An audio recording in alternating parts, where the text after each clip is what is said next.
All right, this is my student-led presentation, and my first class is LA, and this is my basic overall reflection for LA so far this year. One skill I've mastered so far this year is narrative plot maps. We've done a lot of them in class. We've gone over it a lot to try and help us understand the narrative plot maps and how to make better narratives ourselves. A skill I'm still working on is writing narrative stories. I'm still trying to get better as a writer for sensory language and figurative language and stuff like that in my narrative writing.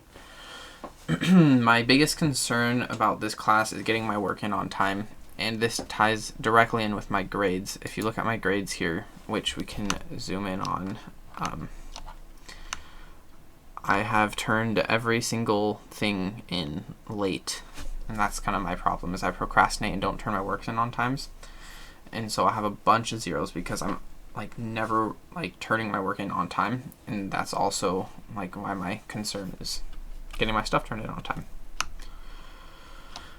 time. U.S. history, a skill that I've mastered is making and labeling maps. We've done a lot of maps for different colonizations, and so am very proficient in making maps and labeling where places are and stuff like that. Skills that I'm still working on. I'm still working on properly engaging in the learning material, so actually looking at the websites and the videos and watching them to actually learn instead of just trying to do it to pass the class. My biggest concern is my lack of previous knowledge. History's never been my strong suit, and I've never liked it that much, so I feel like it's kind of a setback for me in this class, is that I don't know a lot about U.S. history, background knowledge. Science and math.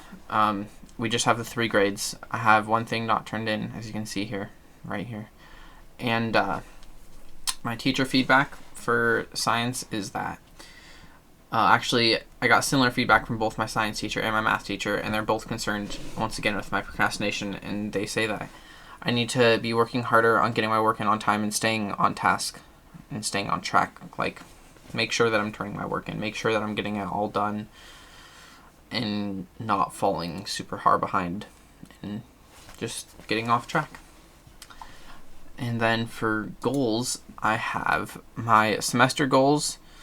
And my goal for this semester is to start waking up between 8 and 9 a.m. every day, so that way I can actually accomplish work and I don't keep procrastinating and not doing it. So it's more like when I'm going to school, I'm waking up and I'm working during hours that we would usually be in school. My career goals, as of now, I just want to learn how to be self-sufficient and independent, so not super focused on college, so immediately. I just want to learn how to be self-sufficient, how to depend on myself and provide for myself, and then in the near future possibly going to some sort of trade school for mechanics, preferably small engine automotive mechanics. Also, though, with the way this is going, that might end up turning into something else electric motors and that sort of technology. But definitely, if I end up going to school, it'll be a trade school for something to do with either mechanics or electric motors. And that's how I'm doing in school so far this year.